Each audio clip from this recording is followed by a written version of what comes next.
Be ready. 5 seconds.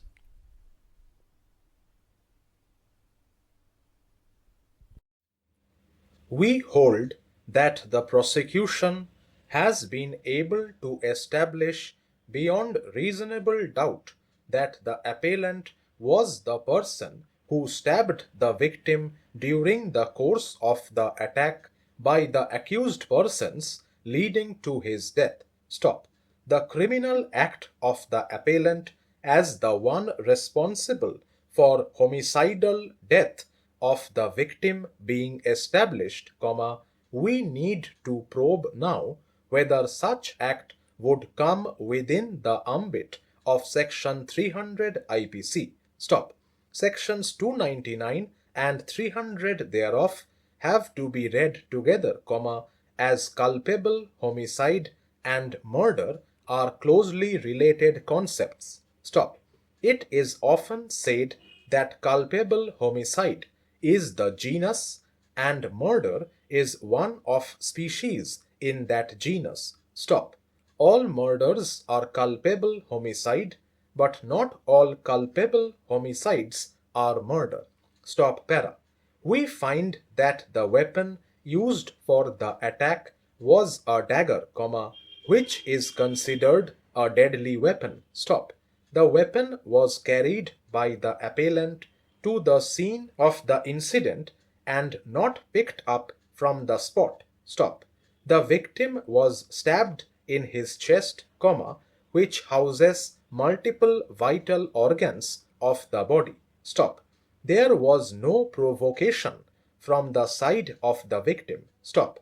The appellant and other co-accused had reached the place of occurrence with the intention to cause hurt to the victim, which can be seen from the fact that they formed an unlawful assembly armed with deadly weapons with the common intention to attack the victim and thereby put an end to the movement triggered by him to stop trade in illicit liquor. Stop para. The post-mortem examination of the victim revealed the cause of death of the appellant to be due to a wound on the apex of the heart. Stop. In his cross-examination, PW8 bracket, who conducted the post-mortem examination bracket close, noted that such an injury can cause death within 5 minutes of infliction. Stop. The appellant's submission that only one of the 8 injuries sustained by the victim is grievous and the rest are simple and hence there is no intention to cause death, cannot be accepted after examining the facts of the case. Stop.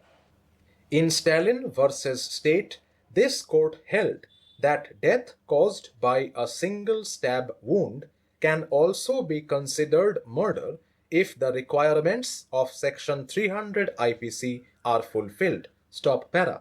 To summarize, the appellant participated in an attack on the victim, armed with a deadly weapon and stabbed the unarmed victim on a vital organ, causing his death. Stop. The conduct of the appellant is covered by both clauses 1 and 3 of Section 300 IPC. Stop. The intention to cause death can easily be discerned from the conduct of the appellant and the nature of fatal injury inflicted, which in the ordinary course of nature was sufficient to cause death. Stop.